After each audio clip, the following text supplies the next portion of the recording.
আমাৰ কেবিনেটৰ এখন সাপ্তাহিক যিখন নিয়মীয়া বৈঠক অনুষ্ঠিত হয় তাতে আমি কেইটামান সিদ্ধান্ত লৈছো আপোনালোকক মই কৈ যাব খুজিছো।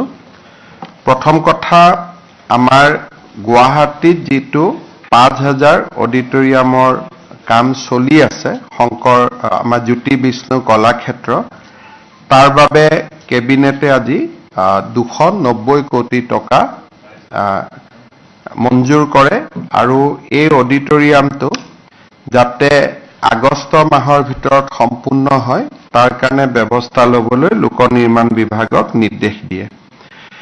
দ্বিতীয়তে গুৱাহাটী হাইকোৰ্টৰ সন্মুখত যেটো 95 আসনযুক্ত সাৰ্কিট হাউস, ষ্টেট গেষ্ট হাউস আৰু ষ্টেট কনভেনশন চেণ্টাৰৰ কাম চলি আছে সেই কামটো সম্পূৰ্ণ কৰিবলৈ কেবিনেটে 477 কোটি টকা অনুমোদন দিয়ে।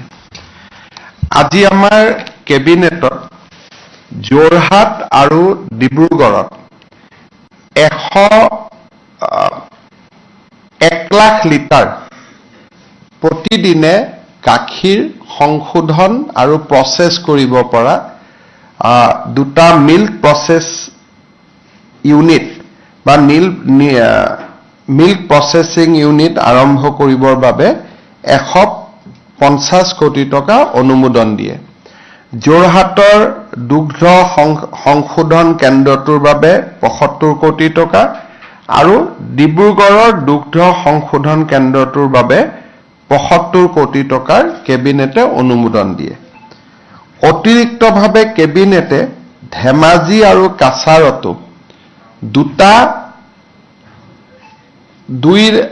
1 লাখ লিটাৰ গাখীৰ সংশোধন কৰিব পৰা আৰু দুটা দুগ্ধ সংশোধন কেন্দ্ৰ বা মিল্ক প্ৰসেসিং চেণ্টাৰ বনাবৰ বাবে আমাৰ ডায়েৰী ডিপাৰ্টমেণ্টক নিৰ্দেশ দিয়ে আৰু এমাহৰ ভিতৰতে এই প্ৰজেক্ট দুটাও কেবিনেটত আনিবৰ কাৰণে নিৰ্দেশ দিয়ে।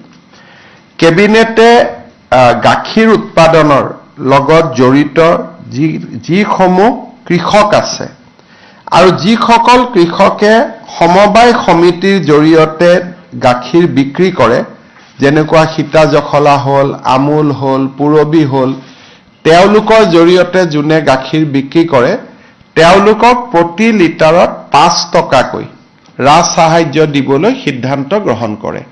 অৰ্থাৎ এতিয়াৰ পৰা সীতা জখলা যিসকলে গাখীৰ দিয়ে, কন্যকাত যিসকলে গাখীৰ দিয়ে বা ইমুল আৰু ৱামুলত যিসকলে পুৰবীত গাখীৰ দিয়ে সেই খেতিয়কসকলে সেই সংস্থাবিলাকৰ পৰা যি পুঁজি পাবই অতিৰিক্তভাৱে অসম চৰকাৰৰ পৰা প্ৰতি লিটাৰত 5 টকা ৰাজ সাহায্য লাভ কৰিব।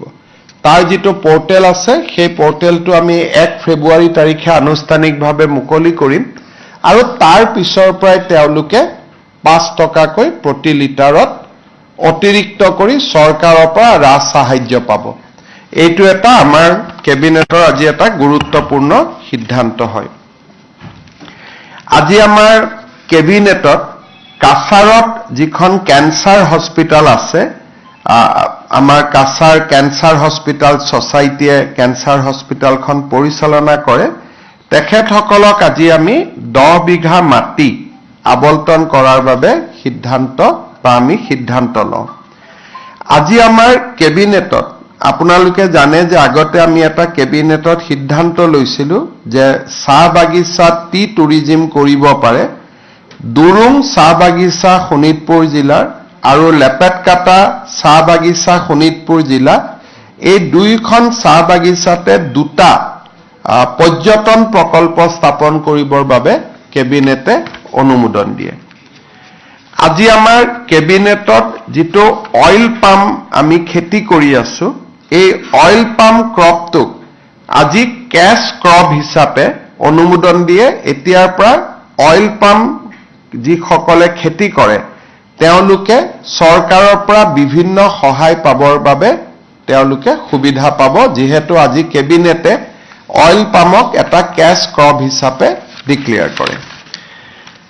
আজি আমাৰ কেবিনেটত আৰু এটা গুৰুত্বপূৰ্ণ সিদ্ধান্ত হয় আপোনালোকে জানে যে আমাৰ চাহ বাগিচাসমূহত বহুত গছ থাকে আৰু ছেট ট্ৰি তেওঁলোকে কৰি গৈ থাকিব পাৰে আৰু বহুত ছেট ট্ৰি পৰিৱৰ্তন হয় বহুত ছেট ট্ৰি নতুনকৈ লগায় আৰু ছেট ট্ৰিবিলাকৰ বিশেষ ব্যৱহাৰ নহৈছিল যিসকল হালি পৰে হালিয়ে পৰি যায় এতিয়াৰ পৰা আমি এটা সিদ্ধান্ত লৈছো যে কোনোবা যদি চাহ বাগিচাই ফাৰ্নিচাৰ বনাব খোজে বৈধ সূত্ৰৰ পৰা কাঠ সংগ্ৰহ কৰি বা নিজৰো ছেট ট্ৰি ব্যৱহাৰ কৰি যদি ফাৰ্নিচাৰ উদ্যোগ কৰিব খোজে চাহ বাগিচাত ফাৰ্নিচাৰ উদ্যোগ কৰিব পাৰে আমাৰ লক্ষ্যটো হ'ল চাহ বাগিচাসমূহ যাতে আৰ্থিকভাৱে টনকিয়াল হয় আৰু তাৰো এটা পলিচি আজি কেবিনেটে অনুমোদন দিয়ে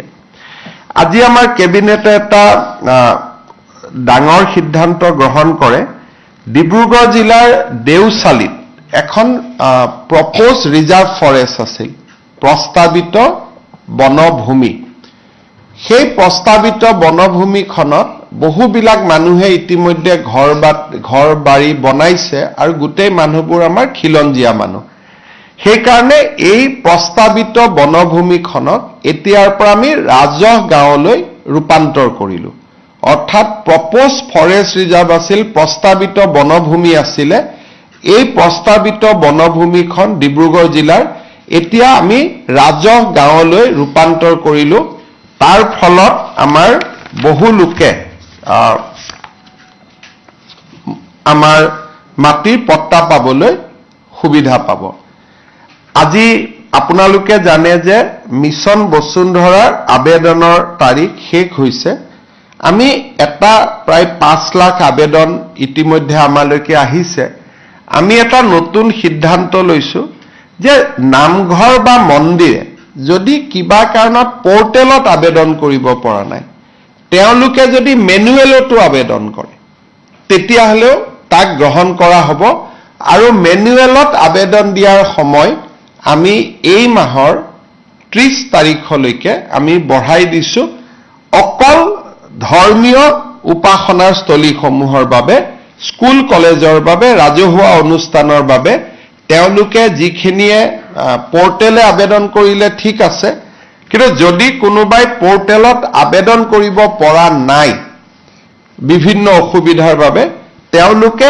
মেনুৱেলিও আবেদন কৰিব পাৰিব আৰু এইটো ব্যক্তিৰ ক্ষেত্ৰত প্ৰযোজ্য নহব অনলি ৰাজহুৱা অনুষ্ঠান নামঘৰ উপাসনাৰ থলী এওঁলোকে এতিয়াৰ পৰা আমাৰ মেনুৱেলিও তেওঁলোকে আবেদন কৰিব পাৰিব আৰু সেই আবেদনৰ সময় 30 জানুৱাৰীলৈকে থাকিব যাতে আমাৰ এটা প্ৰচেষ্টা আছে যে নামঘৰসমূহ মন্দিৰসমূহৰ মাটিবিলাক যাতে এইবাৰ আমি যেনে তেনে এটা ম্যাদীকৰণ কৰিব পাৰো আজি আমাৰ কেবিনেটত আৰু এটা সিদ্ধান্ত হ'ল আমাৰ আপোনালোকে জানে যে বিভিন্ন বজাৰ সমাৰবিলাকত আমি পঞ্চায়তে তাক অকশ্যন দিয়ে একোজন মহলদাৰ নিযুক্ত হয় আৰু মহলদাৰজনে সৰু সৰু ব্যৱসায়ীসমূহৰ পৰা টকা সংগ্ৰহ কৰে চৰকাৰক কিছু ৰয়েলটি দিয়ে আৰু কিছু নিজেও মুনাফা উপাৰ্জন কৰে আজি আমি কেবিনেটত সিদ্ধান্ত লৈছো যে এতিয়াৰ পৰা কোনো মহলদাৰে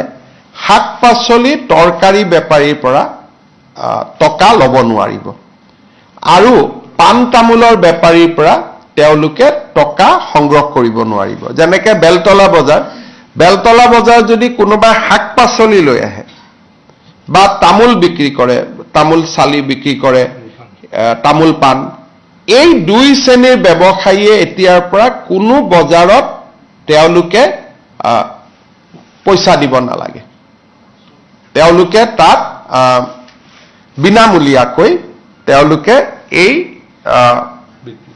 বিক্ৰী কৰিব পাৰিব তেওঁলোকে মহলদাৰক টকা পইচা দিব নালাগে আৰু আমাৰ ইয়াৰ ফলত আমাৰ সৰু শাক-পাচলি বিক্ৰীকৰ্তা বা তামোল পাণ বিক্ৰী কৰা সৰু সৰু যিখিনি ক্ষুদ্ৰ ব্যৱসায়ী আছে তেওঁলোক যথেষ্ট পৰিমাণে লাভান্বিত হ'ব শেষৰ সিদ্ধান্তটো হ'ল যে আমাৰ যেতিয়া আমি বিদ্যালয়সমূহ প্ৰাদেশিকৰণ কৰিছিলোঁ বহুত ক্ষেত্ৰত আমাৰ হাতত অভিযোগ আহে যে 2006 চনৰ আগৰ প্ৰাদেশিকৃত কিছু বিদ্যালয় 2006 চনৰ আগত স্থাপন হোৱাৰ পিছতো চৰকাৰে তেওঁলোকক প্ৰাদেশিকৰণ নকৰিলে। এই অভিযোগটো গাঁৱে ভূঞে গৈ থাকিলে এই অভিযোগটো পোৱা যায় যে প্ৰাদেশিকৰণৰ বাবে যোগ্যতা থকাৰ পিছতো তেওঁলোক প্ৰাদেশিকৰণ হ'ব নোৱাৰিলে। গতিকে এই যিসকল খুব জেনুইনলি বাদ পৰি গৈছিলে, বাদ পৰিব নালাগিছিলে, হয়তো অফিচাৰসকলে চাওঁতে কিবা দেখা নাপালে বা কিবা কাগজ এখন দুখন কিবা কাগজ নাছিলে, হয়তো তেওঁলোকৰ প্ৰস্তাৱিত যিটো ষ্টুডেণ্ট লাগিছিলে 2000 আমি লাষ্ট প্ৰভিন্সিয়েলাইজ 2019 চনত কৰিছিলোঁ, তেতিয়া হয়তো ছাত্ৰৰ সংখ্যাটো নাছিলে, কিন্তু এতিয়া ছাত্ৰৰ সংখ্যাটো হৈ গ'ল। গতিকে তেওঁলোক তেতিয়া যোগ্য নাছিলে, কিন্তু পৰৱৰ্তী সময়ত হয়তো যোগ্যতা অৰ্জন কৰিলে। গতিকে তেনেকুৱাও বহুত শিক্ষক শিক্ষয়িত্ৰীক আমি লগ পাই থাকোঁ। আজি আমি এটা কেবিনেট সাব কমিটি কৰি দিছোঁ। মন্ত্ৰী ৰণোজ পেগু, মন্ত্ৰী কেশৱ মহন্ত আৰু আমাৰ মন্ত্ৰী জয়ন্তমল্ল বৰুৱা থাকিব। এই তিনিজনে এটা অহা এমাহৰ ভিতৰত কেবিনেটত এখন প্ৰতিবেদন দিব যে কোনবোৰ বাদ পৰি যোৱা 2006 চনৰ আগত প্ৰতিষ্ঠা হোৱা কোনবোৰ শিক্ষানুষ্ঠানক আমি প্ৰাদেশিকৰণ কৰিব পাৰোঁ বা যোগ্যতাৰ কি মানদণ্ড হ'ব লাগে, যোগ্যতাৰ মানদণ্ডত কিছু শিথিল হ'ব লাগে নেকি, সেই বিষয়ে কেবিনেট কমিটিখনে আমাক ৰিপৰ্ট দিব। কিন্তু 2006 চনটো সীমা হৈ থাকিব আৰু গুৱাহাটী উচ্চ ন্যায়ালয়ৰ ইতিমধ্যে 2006 চনৰ যিটো আমাৰ আইন, সেই আইনখনক ইতিমধ্যে বৈধ বুলি ঘোষণা কৰিছে। ইয়াত আমি সেইখিনি মানুহৰে সমস্যা পুনৰ বিবেচনা কৰিম যিসকলে আমাৰ যিকোনো কাৰণতে বাদ পৰিব হয়তো নালাগিছিল, কিন্তু বাদ পৰি গ'ল। হয়তো মাটিৰ কাগজ এখন দেখাব পৰা নাছিল, তেতিয়া বসুন্ধৰা অহা নাছিলে, মাটিত বহি আছিলে কিন্তু মাটিৰ কাগজ নাই, হয়তো ডিপাৰ্টমেণ্টত গৈছে, ডিপাৰ্টমেণ্টত কিবা কাৰণত মিষ্টেক হৈ গৈছিলে, 20 জন ছাত্ৰ লাগে, 19 জন ছাত্ৰ আছিলে, এতিয়া ছাত্ৰৰ সংখ্যা 20 জন পাৰ হৈ গ'ল। এই জেনুইনলি বাদ পৰি যোৱা কিছু শিক্ষানুষ্ঠানৰ সমস্যাখিনি চাবৰ কাৰণে আমি এটা এই কেবিনেট কমিটিখন কৰি দিছোঁ যাতে আমি এইটো ক্ষেত্ৰত আগবাঢ়িব পাৰোঁ। তৃতীয়তে আমি আৰু এটা আমাৰ লগত বহুদিনৰ পৰা সমস্যা আছিলে যে আমাৰ অংগনবাদী সহায়িকা কৰ্মীসকলে, আশা কৰ্মীসকলে আৰু মধ্যাহ্ন ভোজনৰ ৰান্ধনীসমূহে কিছু তেওঁলোকে বেতন বঢ়াবৰ কাৰণে বিভিন্ন সময়ত চৰকাৰৰ ওচৰত দাবী জনাই আহিছে। কিন্তু আমাৰ হাততো ইমান টকা পইচা নাই যে তেওঁলোকৰ দাবীসমূহ আমি পোনছাতে গ্ৰহণ কৰিব পাৰোঁ। আমাৰ বিত্তমন্ত্ৰী অজন্তা নেওগ, মন্ত্ৰী পীযুষ হাজৰিকা আৰু মন্ত্ৰী অশোক সিংঘাল, এই যিখিনি আমাৰ ডিপাৰ্টমেণ্ট ইয়াত ইনভলভ হৈ আছে, এই তেওঁলোকক লৈ আমি এখন সৰু কমিটি কৰি দিছোঁ যাতে বাজেটৰ সময়ত বা বাজেটৰ পিছত উপযুক্ত সময়ত মধ্যাহ্ন ভোজনৰ কৰ্মী, আশা কৰ্মী আৰু অংগনবাদী কৰ্মী সহায়িকাসকলক আমি কি সহায় কৰিব পাৰোঁ, তেওঁলোকে যিমান খুজিছে আমিতো সিমান কৰিব নোৱাৰোঁ, কিন্তু কি সহায় কৰিব পাৰোঁ তাৰ বিষয়ে তেওঁলোকে বিবেচনা কৰি চৰকাৰক এটা প্ৰস্তাৱ আগবঢ়াব। আজি কেবিনেটত মূলতঃ এইকেইটাই সিদ্ধান্ত হ'ল।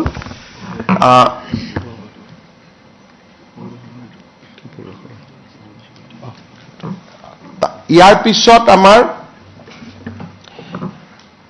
এটা সমস্যা আমাৰ সন্মুখত আহিছে পঞ্চায়ত ইলেকশ্যনক লৈ। আজি যদি আমি পঞ্চায়ত ইলেকশ্যন ঘোষণা কৰোঁ, আমাক এমাহ সময় লাগে পঞ্চায়ত পাতিবৰ কাৰণে। আৰু আজি আমি 10 জানুৱাৰীত আজি গধূলিলৈকে এতিয়া আমি বহি আছোঁ গোটেই কেবিনেটখনে, যে উচ্চ ন্যায়ালয়ৰ যিগৰাকী ন্যায়াধীশ মহামান্য তেখেতে কোৰ্টত আজি ঘোষণা কৰিছিলে যে আজিৰ ভিতৰত তেওঁ জাজমেণ্টটো দিব। কিন্তু এতিয়ালৈকে আমি বহি আছো, জাজমেণ্টটো অহা নাই। গোটেই কেবিনেটখনে ইনফেক্ট 3 ঘণ্টা সময় আমি বহি আছিলো যে জাজমেণ্টটো আহিব, অলপ পিছত আহিব, এতিয়া আহিব, এনেকে আমি অপেক্ষা কৰি আছো। ইনফেক্ট দিনৰ 2টা বজাৰ পৰা আমি অপেক্ষা কৰি আছিলো। সাধাৰণতে চৰকাৰসমূহে পঞ্চায়ত পাতিব নোখোজে, যে আমি পঞ্চায়ত নাপাতো, ইমান ইলেকশ্যনত আমি ৰিস্ক নলওঁ। বিশেষকৈ বিধানসভাৰ নিৰ্বাচনৰ আগে আগে কোনো চৰকাৰে পঞ্চায়ত পাতিব নোখোজে। আমি পঞ্চায়ত পাতিবৰ কাৰণে উদ্গ্ৰীৱ হৈ বহি আছো। কিন্তু এই পৰ্যন্ত মই অলপ আগতে মহাঅধিবক্তা দেৱজিৎ শইকীয়াক টেলিফোন কৰিছিলো। তেওঁ কৈছে যে এই সময়লৈকে জাজমেণ্টটো ডিক্টেশ্যন হৈ আছে, জাজমেণ্ট অহা নাই, বা যি ধৰণৰ কথা। আজি যদি ৰাতি 12টাৰ আগতে আমি জাজমেণ্টটো নাপাওঁ, পজিটিভ বা নিগেটিভ যি নহওক, তেতিয়াহ'লে আমি পঞ্চায়ত ইলেকশ্যনটো একেবাৰে মেট্ৰিক বা হায়াৰ ছেকেণ্ডেৰী পৰীক্ষাৰ পিছলৈকে লৈ যাব লাগিব। কাৰণ 14 ফেব্ৰুৱাৰীৰ পৰা মেট্ৰিক আৰু হায়াৰ ছেকেণ্ডেৰী আৰম্ভ হ'ব। আৰু যদি এবাৰ ইলেকশ্যন কৰিলে 1 মাহ সময় লাগে নটিফিকেশ্যনৰ পৰা, আৰু 2টা ফেজত কৰিলে আজি হ'ল 10 তাৰিখ, 10 ফেব্ৰুৱাৰীত এটা হ'ব পাৰে, 12 ফেব্ৰুৱাৰীত এটা ইলেকশ্যন হ'ব পাৰে। কিন্তু আজি যদি ৰাতি 12টাৰ আগতে যদি হাইকোৰ্টৰ পৰা অৰ্ডাৰটো ওলাই নাহে, আৰু পিছৰ 10 দিনো হাইকোৰ্ট বন্ধ আছে, গতিকে তাৰ পৰিপ্ৰেক্ষিতত মই ভাবোঁ যে পঞ্চায়ত ইলেকশ্যন পতাটো অসম্ভৱ হৈ পৰিব। কাৰণ মেট্ৰিক আৰু হায়াৰ ছেকেণ্ডেৰী পৰীক্ষাৰ মাজত পঞ্চায়ত ইলেকশ্যন পাতিব পৰা নাযাব। গতিকে যিসকলে মোক সুধি আছে যে পঞ্চায়ত ইলেকশ্যন কেতিয়া হ'ব, মোৰ উত্তৰ এইটোৱে যে চৰকাৰে আজি 3 দিন ধৰি, আৰু কেছবিলাক হৈছে অকল এটা কৰিমগঞ্জ জিলাৰ 19খন পঞ্চায়ত লৈ, বাকী অসমখন ইয়াৰ লগত জড়িতই নাই। কৰিমগঞ্জ জিলাৰ 19খন পঞ্চায়ত, লাগিলে কৰিমগঞ্জ জিলাত ইলেকশ্যন নাপাতিলেও হৈ গ'লহেঁতেন। বাকী জেগাখিনিত ইলেকশ্যন পাতিব, আমি অনুমতিটো পালে আমি ইলেকশ্যন পাতি দিলোহেঁতেন। এই 12টা বজালৈকে আমি অপেক্ষা কৰিম। কিন্তু আজি যদি ৰাতি 12টা বজাৰ ভিতৰত যদি নাহেগৈ হাইকোৰ্টৰ পৰা, তেতিয়াহ'লে মই ভাবোঁ যে মেট্ৰিক আৰু হায়াৰ ছেকেণ্ডেৰী পৰীক্ষাৰ আগত ইলেকশ্যন হোৱাটো অসম্ভৱ হৈ পৰিব। আৰু এই ইলেকশ্যনো পিছুৱাবৰ কাৰণে কোনে লাগি আছে? কংগ্ৰেছ দলৰ, কৰিমগঞ্জ দলৰ প্ৰাৰ্থী হাফিজ ৰফিজ আহমেদ চৌধুৰীয়ে গোটেই কেছটো কৰি আছে। আৰু তাৰ পৰা বুজা যায় যে গোটেই পঞ্চায়ত ইলেকশ্যন খেলিবৰ বাবে হাফিজ ৰফিজ চৌধুৰী আৰু তেওঁৰ সংগীসকলে সাহস কৰিব পৰা নাই, আৰু সেইকাৰণে কেছটো কৰি পেলাই পঞ্চায়তটো পিছুৱাই আছে। নিয়মমতে পঞ্চায়ত পাতিব লাগে যে চৰকাৰক বিপদত পেলাওঁ, পঞ্চায়ত পাতি দিওঁ। কিন্তু ইয়াত ওলোটা হৈছে যে বিৰোধী পক্ষৰ একাংশই, কাৰণ হাফিজ ৰফিজ চৌধুৰী কংগ্ৰেছ দলৰ অফিচিয়েল কেণ্ডিডেট হয়, আৰু আন যিগৰাকী অধিবক্তা তেওঁ কংগ্ৰেছ দলৰ দিনতেই চলিচিটৰ জেনেৰেল হৈছিলে দিল্লীত। গতিকে 2জন অধিবক্তাই আজিও তেওঁলোকে আৰ্গুমেণ্ট 3 দিন আগত চেজ হ'ল, আজিও 2 ঘণ্টা আৰ্গুমেণ্ট কৰিছে। গতিকে কিহৰ কাৰণে তেওঁলোক পঞ্চায়তৰ কাৰণে সাজু হ'ব পৰা নাই মই নাজানো। কিন্তু তৃণমূলত গণতন্ত্ৰ বচাবৰ বাবে এইবাৰ আমি বহুত কৰিছিলোঁ। পাৰ্টি লেছ কৰি দিছিলোঁ যে কোনো পাৰ্টিৰ হ'ব নালাগে, যাতে অৱসৰপ্ৰাপ্ত শিক্ষক, অৱসৰপ্ৰাপ্ত ডক্তৰ সকলোৱে যাতে ইলেকশ্যন খেলিব পাৰে, ভাল পৰিৱেশ হয়, পঞ্চায়তৰ পৰা দুৰ্নীতি নোহোৱা হয়।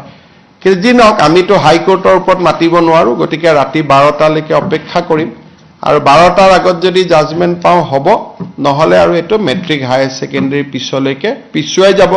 তাৰ পিছতো বানপানী আহিব বা বানপানী থাকিব, কি পৰিৱেশ হয় আৰু এতিয়াই ক'ব পৰা নাযাব। আজি যদি 12টালৈকে মই ইলেকশ্যন কমিশ্যনকো ৰিকুৱেষ্ট কৰিছোঁ যে আপুনি বহি থাকক, আমিও বহি আছোঁ। কাৰণ পুলিচৰ পৰা ক্লিয়াৰেন্স লাগিব, কোনটো ফেজত কিমান ডিপ্লয়মেণ্ট হ'ব। ডিজিপিও বহি আছে, চিফ ছেক্ৰেটাৰীও বহি আছে, আমিও বহি আছিলোঁ। যদি 12টাৰ আগত ৰায়দান হয় আমিতো কৰি দিম। কাৰণ যিজন ন্যায়াধীশ মহাঅধিবক্তাই কোৱা মতে তেওঁ কোৰ্টত কৈ গ'ল যে মই চেম্বাৰত গৈ জাজমেণ্টটো লিখি জাজমেণ্টটো দিম। কিন্তু এতিয়াতো 8:45 হ'ল, জাজমেণ্টটো আমি হাতত পোৱা নাই। যদি 12টাৰ আগত জাজমেণ্ট হয় তেতিয়াহ'লে হ'ব। যদি 12টাৰ আগত জাজমেণ্ট নহয়, উচ্চ ন্যায়ালয়ৰ বিপক্ষেতো আৰু আমি যাব নোৱাৰোঁ। গতিকে তাৰ পিছত যদি জাজমেণ্ট ভাল বেয়া হয় তাৰ পিছত এপিল কৰা বা প্ৰয়োজন সাপেক্ষে সুপ্ৰিম কোৰ্টলৈকেও যোৱা এটা লিগেল সিস্টেমত আমি সোমাই যাব লাগিব ভাল হলেতো কতো যাব নালাগে বেয়া হলে আকৌ ডিভিজন বেঞ্চ সুপ্ৰিম কোৰ্ট এটা দীঘলীয়া প্ৰক্ৰিয়া এটাত আমি সোমাই যাব লাগিব অসম চৰকাৰে বিচাৰিছিল যাতে যিখিনি বিবাদিত জিলা আছে সেইখিনি আমিতো কৈছিলো যে যদি 19খন পঞ্চায়তৰ কথা 19খন পঞ্চায়ত বা সেই জিলাখনেকে কমপ্লিট বাদ দিয়ক আমাৰ এডভোকেট জেনেৰেল তাত আৰ্গুমেণ্টটো দিছে এতিয়া ন্যায়াধীশ গৰাকীয়ে কেনেকে জাজমেণ্ট দিয়ে এতিয়াতো মই দেখা নাই জাজমেণ্টটো দেখাৰ পিছতহে আমি অপিনিয়ন দিব পাৰিম ভাল বেয়া যিয়ে নহওক কিয় আমাৰ মতে নগলে তেতিয়াও কথা কিন্তু আমাৰ ফেভাৰতো যদি যায় আৰু জাজমেণ্টটো কালি পাওঁ তেতিয়ালে ইলেকশ্যন নহব 12টাৰ আগতে পালেহে ইলেকশ্যন হ'ব নহলে মেট্ৰিক পৰীক্ষা হায়াৰ ছেকেণ্ডাৰী পৰীক্ষাৰ ইমান ওচৰত গৈ ইলেকশ্যন পাতিলে ছাত্ৰ ছাত্ৰীসকলে সমালোচনা কৰিব গতিকে যিসকলে মোক পঞ্চায়তৰ ওপৰত সুধি আছিলে এইখিনিকে মই জনালো হ'ব উমৰাংচুত যোৱা কালিৰ পৰা আমি ডি ৱাটাৰিং কৰি আছো যোৱা কালিৰ পৰা আজি 3 মিটাৰ পানী কমিছে 7 মিটাৰ কমিছে লাষ্ট কিন্তু পানী কিমান মিটাৰ আছিলে কৈছে 26 মিটাৰ তাত পানী সোমাই আছে আৰু 4টা ৱেলৰ মাজত ডিস্ট্ৰিবিউট হৈ আছে আৰু গোটেইকেইটা ৱেল ইণ্টাৰ কানেক্টেড এতিয়া এই 4টা ৱেলৰ পৰা পানী কমিলেহে তাত আমি কিবা মানে ফলাফল পাব পাৰো এতিয়া নাগপুৰৰ পৰা আজি এটা ডাঙৰ মেচিন আহিছে সেই মেচিনটোৱে যদি কালি ৰাতিপুৱাৰ পৰা কাম কৰে গধূলিলৈকে পানী শুকাই যাব কিন্তু যদি সেই মেচিনটোৱে কাম নকৰে আমাৰ নৰ্মেল পানী মেচিন দি হিচি থাকিলে আৰু 48 আৱাৰ্ছ আমাক লাগিব 9 গৰাকী সোমাই আছে এগৰাকীৰ আমি শৰীৰ পাইছো বাকি 8টা ফেমিলি আহি আমাক ৰিপৰ্ট কৰিছে গতিকে টোটাল 9টা বুলিয়ে ধাৰণা কৰা হৈছে আৰু যদি কোনোবাৰ ফেমিলি নাই একেবাৰে অকলে আহিছে কোনো মিসিং ৰিপৰ্ট কৰা নাই লগ বন্ধুও নাই সাধাৰণতে ফেমিলি নাথাকিলেও লগ বন্ধু থাকে গতিকে কোনেও এতিয়ালৈকে আমাক 9 জনৰ ওপৰত কোৱা নাই আৰু এজনৰ মৃত শৰীৰটো আমি ইতিমধ্যে পাইছো It was a abandoned mine. It was not a illegal mine. This mine was legally operated by Assam Mineral Development Corporation till 3 years back. After 3 years, 3 years, it was abandoned for last 12 years. So that was the first day these people entered into the well. So AMDC has abandoned all these mines 12 years back. So this is not illegal mining, it was an abandoned mine. And these people has entered that day for the first time into the mine to extract coal. Or before that there was no mining on that site. For the first day they have gone and on the first day itself they have the accident. So can we say that they entered that mine for illegal removal? They have entered the mine illegally. Can I say it is there? I have already tweeted it long back. And I have also said that police has registered the case and police arrested the person also who brought these laborers into the mine already. And I tweeted long back, 4 days ago. The name of CM Devolal Gardosa is also... On police investigation it has not come. Police investigation, Punit Nunisa has come, we have arrested him. Now this is a human tragedy, there is no need to make politics out of it, so we have to look at it as a human tragedy. Okay.